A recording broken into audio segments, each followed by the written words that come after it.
Hello అందరికీ చాలా సింపుల్గా 10 నిమిషాల్లో చాలా ఈజీగా కలాకండ్ ఈ విధంగా ప్రిపేర్ చేసుకోండి. అంతేకాదు కొంచెం పాలతో కూడా చాలా ఈజీగా ప్రిపేర్ చేసుకోవచ్చు. ముందుగా ఒక ప్యాన్ తీసుకుని దానిలోకి ఒక గ్లాస్ పాలు, ఒక కప్పు పాల పొడి వేసుకుని మొత్తం కలిసేంత వరకు కలుపుకోవాలి.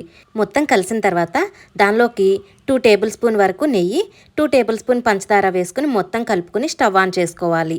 స్టవ్ మీడియం ఫ్లేమ్లో పెట్టుకుని కలుపుకుంటూ ఉడికించుకోవాలి. 5 నిమిషాలకి వీడియోలో చూపించిన విధంగా దగ్గరకు వచ్చిన తర్వాత దానిలోకి 2 టేబుల్ స్పూన్ల పాల మీద మీగడ వేసుకుని మొత్తం కలిసేంత వరకు కలుపుకోవాలి.